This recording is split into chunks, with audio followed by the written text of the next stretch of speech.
और राजनीति में आज की बहस है कि बंटवारे के बाद 24 में महाराष्ट्र किसके साथ खड़ा है।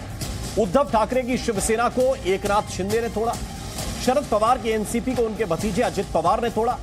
लेकिन इस तोड़फोड़ का फायदा किसे मिलेगा और आईएनडीआईए में सीट बंटवारे के बाद प्रधानमंत्री मोदी के सामने कौन कौन सी चुनौतियां खड़ी। इस सवाल के बीच महाविकास अघाड़ी ने प्रेस कॉन्फ्रेंस कर आज सीट बंटवारा मुकम्मल होने का ऐलान कर दिया। बताया कि महाराष्ट्र की 48 सीटों में से कांग्रेस, शिवसेना, उद्धव गुट और एनसीपी शरद पवार गुट किस किस सीट से अपने उम्मीदवार उतारेंगे। यानी कि सीट शेयरिंग के समझौते में महाविकास अघाड़ी एनडीए से थोड़ी सी आगे निकल गई। आज अघाड़ी नेताओं के निशाने पर सीधे प्रधानमंत्री थे। यह बताता है कि महाराष्ट्र का सियासी सीन मोदी वर्सेस ऑल होगा।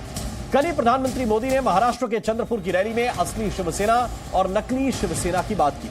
यानी प्रधानमंत्री मोदी के सामने यह भी चुनौती है कि उन्हें यह एस्टेब्लिश करना है कि असली शिवसेना उनके साथ है और जो सामने है वो उद्धव की नकली शिवसेना है। तो इस पूरी बहस में पहला सवाल तो यह है कि महाराष्ट्र में आईएनडीआईए का चक्रव्यूह मोदी कैसे तोड़ेंगे। और इसी के साथ लोकसभा चुनाव में इस सवाल का जवाब भी मिल जाएगा कि महाराष्ट्र के लोगों की नजरों में असली शिवसेना और असली एनसीपी कौन सी है। इसलिए हमारा दूसरा सवाल आज का यह है कि बंटवारे के बाद 24 में महाराष्ट्र की जनता किसके साथ जाने वाली है। तो इस पर हम चर्चा करेंगे।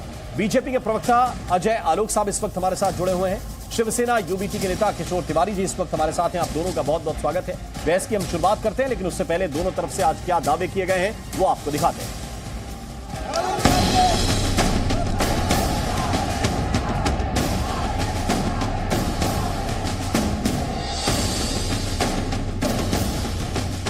शिवसेना 21, काँग्रेस पक्ष 17, राष्ट्रवादी काँग्रेस पक्ष 10 जागांवर लढत आहे।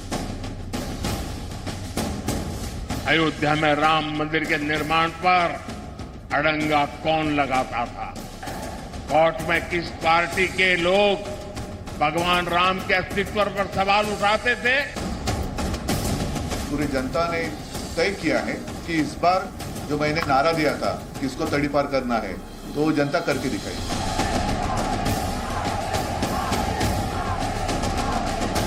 इंडिया अलायंस में शामिल डीएमके पार्टी सनातन को डेंगू, मलेरिया कहकर उसके खात्मे की बात करती है। उनका जो मैनिफेस्टो रहता है कि मुट्ठी भर लोगों के लिए देश चले, वो अब सबको समझ में आ गया है। हम लोगों की बात कर रहे हैं और वो मुट्ठी भर लोगों की बात कर रहे हैं। कांग्रेस और इंडी गठबंधन है जिसका मंत्र है जहां भी सत्ता पाओ खूब मलाई खाओ।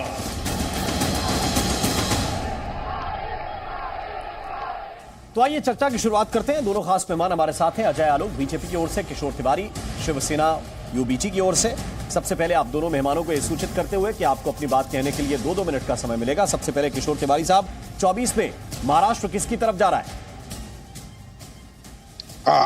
राम मनोहर, आपका कार्यक्रम बहुत अच्छे ढंग से पॉपुलरिटी पे आ रहा है, इसलिए मैं आपकी शुभकामना देता हूं। शुक्रिया सर, शुक्रिया। हाँ, और एक बात मैं बताता हूं आपको कि आज गुड़ी पावड़ा है, नया साल है महाराष्ट्र में, और इसके शुभ अवसर पर महाराष्ट्र विकास आघाड़ी ने 48 में से 48 सीटों पे 1-1 फाइट की है। अब कल मोदी जी भी आए थे, योगी जी भी आए थे। मोदी जी जब 14 में आए थे तो मैं उनके कोर ग्रुप में था और 19 में भी वो मेरे गांव से उन्होंने प्रचार चालू किया था। मोदी जी की प्रमुख जो फोकस था वो एग्रेरियन इकोनॉमी और रूरल इकोनॉमी था, लेकिन कल के भाषण में उनका किसानों के प्रति एक भी शब्द बोला नहीं। किसानों के प्रति बोला नहीं, ग्रामीण अर्थव्यवस्था के प्रति बोला नहीं, बेरोजगारी पर बोला नहीं। और मोदी जी की जो फीडबैक देने वाली एजेंसियां है या ब्यूरोक्रेसी है, वो उनको बताती नहीं कि महाराष्ट्र के अंदर पिछले 2.5 साल से जो सरकार चल रही है उसने उनकी योजनाओं का बट्टिया बोल कर दिया है।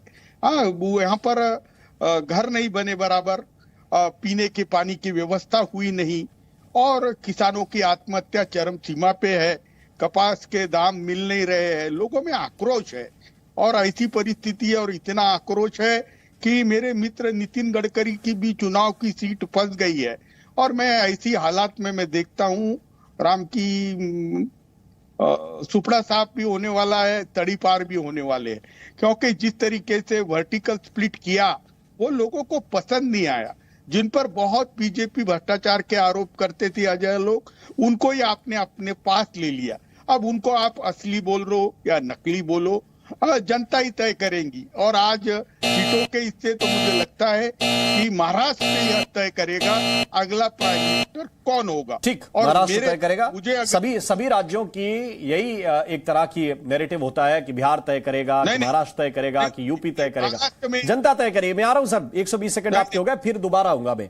बिल्कुल, ये साफ सुथरी बहस है, कोई इसमें इंटरप्शन नहीं। अजय आलोक जी, आपके भी 120 सेकंड।